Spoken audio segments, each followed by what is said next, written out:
So like we all always know, I love Carle. This is another one of his books, and it's called Mr. Seahorse. Braden and Brooklyn enjoy this book thoroughly, as do I. Shout out to Carle. And here we go.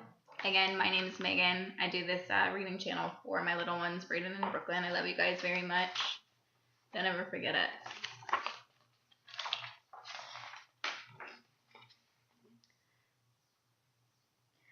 Mr. and Miss Seahorse drifted gently through the sea. Miss Seahorse began to wiggle and twist, this way and that way. Very beautiful, lots of pretty colors. As Mr. Seahorse drifted gently through the sea, he passed right by a group of trumpetfish hidden over a patch of reeds. That's cool. It's got that. Hello, trumpetfish. You guys see him?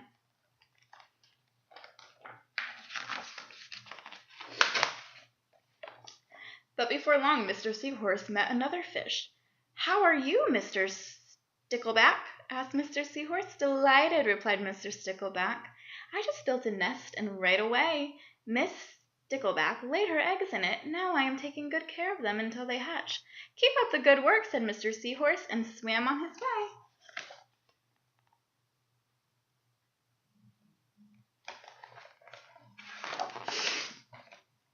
As Mr. Seahorse drifted gently through the sea, he passed right by a lionfish hidden behind a coral reef. Do you guys want to see the lionfish? Say hi, lionfish.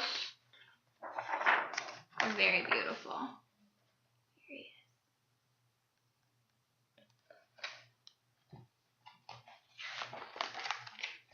But before long, Mr. Seahorse met another fish. How are you, Mr. Tilapia? Asked Mr. Seahorse. Mr. Tilapia couldn't find an answer. His mouth was full of eggs. I know, said Mr. Seahorse. Miss Tilapia laid her eggs. Now you are taking good care of them until they hatched. Mr. Tilapia nodded his head. You must be very happy, said Mr. Seahorse, and he swam on his way. See all the fishies in his mouth?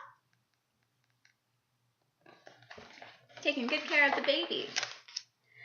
As Mr. Seahorse drifted gently through the sea, he passed right by several leaf fish hidden among the seaweed.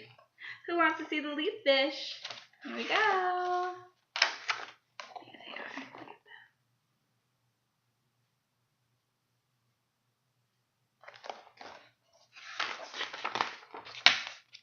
But before long, Mr. Seahorse met another fish. How are you, Miss Curtis? Asked Mr. Seahorse. Perfectly fine, replied Mr. Curtis. Miss Curtis laid her eggs, and now I have to stick them on my head. Now I'm taking good care of her until they hatch. You are doing a good job, said Mr. Seahorse, and he swam on his way. See all the eggs right on his head? That's so silly. Why are they all over his head?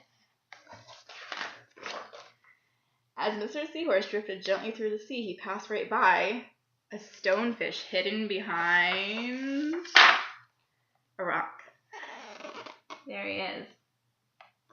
Sometimes when we catch these, we can't even, they look just like rocks, and it's hard to tell that it's actually a fish. They're good with disguises. But before long, Mr. Seahorse met another fish. How are you, Mr. Pipe? Asked Mr. Seahorse. Couldn't be any better, replied Mr. Pipe. Miss Pipe laid her eggs along my belly, and now I'm taking good care of them until they hatch. You should feel proud of yourself, said Mr. Seahorse, and he swam on his way.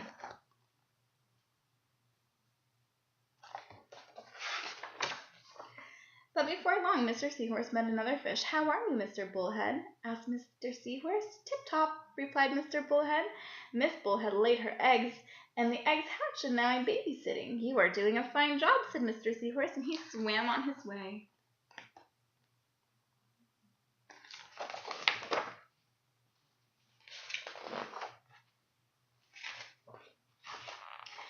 The time had come for the Seahorse babies to be born. Mr. Seahorse wiggled and twisted this way and that. At last the babies tumbled from Mr. Seahorse's pouch, and he swam away.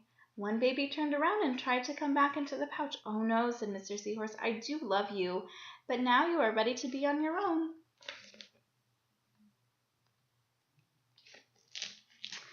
So I think this book is pretty cool because all of the daddies take care of the babies after the mommy fishy lays them.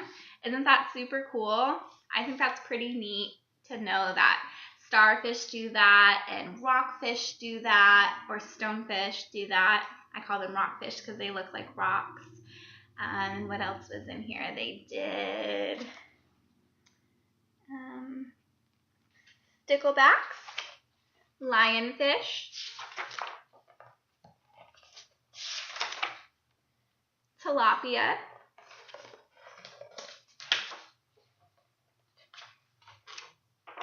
leaf fish,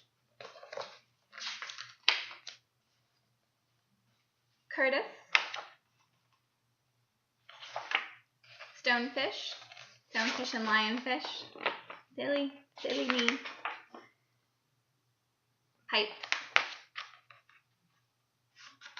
and a bullhead.